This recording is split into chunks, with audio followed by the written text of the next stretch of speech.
मैं आपने मुझे मौका दिया, इसके लिए धन्यवाद। मैं अपने व्यक्तिगत जीवन में, मेरे आज भी याद है, मेरी माँ ने एक बार मुझसे कहा कि मेरे मामा बहुत गौरवशाली हैं कि उनकी बिटिया ने उनको प्लेन का सफ़र करा दिया।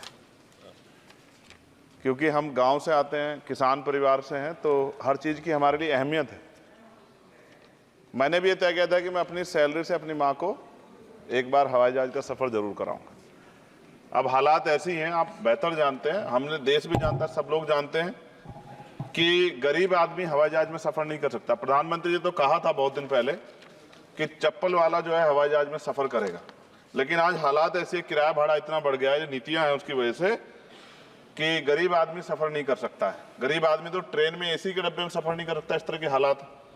तो मेरी मंत्री जी से मांग है कि कोई व्यवस्था ऐसी की जाए कि जो करोड़ों महिलाएं देश की हैं, करोड़ों परिवार ऐसे जिन्होंने सपना ही देखा हवाई जहाज को जाते, उनको भी एक बार मौका मिले कि हवाई जहाज का सफ़र कर लें। तो अगर किराया सस्ता होगा तो शायद वो प्रयास कर सकते हैं, उनके बच्चे प्रयास कर सकते हैं। साथ साथ वायु यात्रा में सेफ्टी सिक्योरिटी का बहुत ज़्यादा ध्यान रखने की जरूरत है। कई बार हादसे हुए हैं, कई चीज़ों पर हमें गौर करना है। साथ साथ ज़्यादातर एयरपोर्ट जो है वो प्राइवेट हो गए, और प्राइवेट होने की वजह से कर्मचारियों का शोषण होता है। कर्मचारियों की, क्योंकि हमारे यहाँ बेरोजगारी बहुत है, तो कर्मचारियों को वहाँ काम करने में जो सैलरी मिलती है उसमें एक बार का टिकट भी नहीं आता कई जगह पे। तो मेरी आपसे ये आग्रह है कि जिन लोगों जो प्राइवेट हो गए वहाँ भी सैलरी कम से कम न्यूनतम वेतन इतना होना चाहिए 20,000 रुपये, कि वो अपने परिवार का भी और सफ़र भी वो कभी कर ले, ऐसा मौका भी उन्हें मिलना चाहिए। साथ साथ प्राइवेट होने की वजह से SC/ST OBC के बच्चों को जो नौकरी मिल जाती थी वो भी जीरो होगी। तो मेरी आपसे आग्रह है कि अगर प्राइवेट भी हो गया तो उनसे भी कहा जाए कि कमजोर वर्गों के लोग बच्चों को मौका दिया जाए।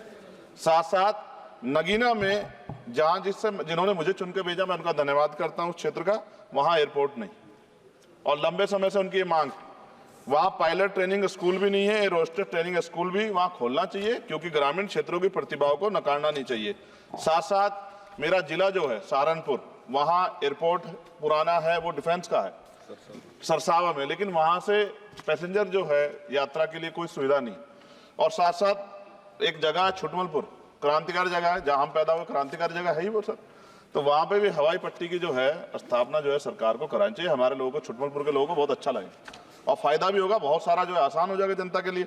और सुबह से हम प्रयास कर रहे हैं सर कि हमें बोलने का मौका दिया। यहाँ छोटी पार्टियों के लिए थोड़ी समस्या है और 2.5 घंटे इंतजार का मौका मिल रहा है। मैं भाजपा के साथियों को याद दिलाना चाहता हूँ, एक समय था कि आप में भी 2 मेंबर ऑफ पार्लियामेंट थे, आज आपकी सरकार है, आपको तीसरी चौथी बार मौका मिला है।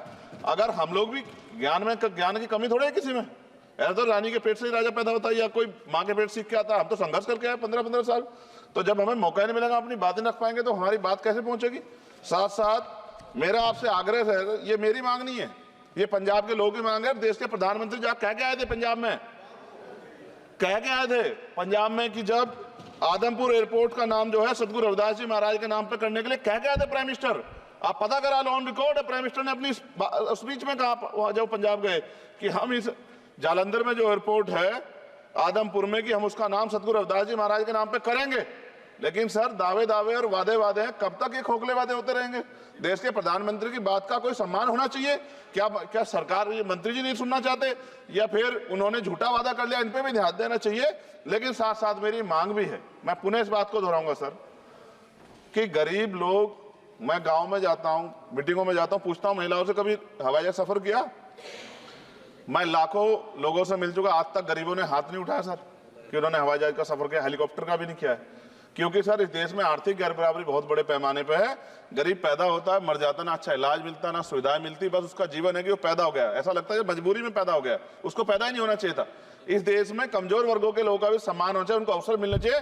सरकार की योजनाओं में गरीबों की हिस्सेदारी होनी चाहिए, इस बात का ध्यान जो है सरकार को रखना चाहिए। और अगर सरकार नहीं रखती है तो वो सरकार सर गरीबों की नहीं हो सकती है। नौजवान जो है मंत्री सरकार ने दिए हैं, और मुझे उम्मीद है कि एक नौजवान दूसरे नौजवान के दर्द को और गरीबों के दर्द को और ग्रामीण क्षेत्रों के दर्द को समझेगा। और मुझे भरोसा है आपके ऊपर, आपकी शैली के ऊपर, क्योंकि पिछली बार भी विषय उठा था। हम जाते हैं सब लोग कि आप इस बात को इस बार सफल करने में कामयाब हो जाएंगे। मेरी मंगल कामनाएं भी है कि कोई गरीब परिवार आपको प्रार्थना करे, दुआएं करे कि आपने उनको ये मौका दिया। वरना आदमी पैदा होता है भारत में और गरीबी में मर जा, हजारों साल चला। अब भी आजादी के 75 साल बाद भी अगर ये नहीं हो पा रहा है तो इस पे हमें गौर करना चाहिए कि क्यों नहीं हो पा रहा। कई सीनियर साथी हमारे यहाँ हैं, मैंने उनको प्लेन चलाते हुए देखा, मेंबर ऑफ पार्लियामेंट होते भी। मेरा विश्वास है कि अगर इधर से भी और इधर से भी सब लोग जनता के विषय में सोचेंगे तो जनता की जिंदगी आसान होगी, जो कि अभी नजर नहीं आती। और मैं फिर आपसे आग्रह करूंगा, आप चेक कराइए, SC ST OBC के बच्चों को वैसे ही नौकरी नहीं मिल रही है, और जब ये पूरा सेक्टर प्राइवेट हो जाएगा तो क्या रिजर्वेशन करेंगे हम लोग? क्या फायदा रिजर्वेशन का? जब SC ST OBC के बच्चों क्या रिजर्वेशन का फायदा? गाली तो खाते हैं इस नाम पे, लेकिन रिजर्वेशन ही कहां मिलेगा जब सब प्राइवेट हो जाए? प्राइवेट वाले कहां दे रहे हैं? तो उनको कहिए कि प्राइवेट सेक्टर में मैं विधेयक लेके आया, निजी विधेयक, कि प्राइवेट सेक्टर में SC ST OBC के बच्चों को मौका मिलना चाहिए। सुप्रीम कोर्ट का एक ऑर्डर, चर्चा हुई इसमें कि भाई क्रिमिलेयर होगी। कितने अरबपति बने आप लोग? कितने लोगों पे हवाई जहाज बताइए? SC ST के लोगों पे कितने लोगों पे हेलीकॉप्टर बताइए? आप कुछ नहीं है आपके पास आंकड़े। सब लोग मिलकर गरीबों को चलना चाहते हैं, ये गलत है सर। मैं आपका धन्यवाद करूंगा पुणे सर, और क्योंकि हम ही कोरम पूरा करते हैं सर, देख लीजिए आप, हम ही बैठे कोरम पूरा करते हैं। हमें विश्वास है अपने देश की पार्लियामेंट पे कि आज नहीं तो कल इस पार्लियामेंट से गरीबों के लिए कानून बनेंगे और गरीबों के लिए पॉलिसियां बनेंगी और गरीबों को भी सम्मान का जीवन मिलेगा, ऐसा हमें विश्वास है।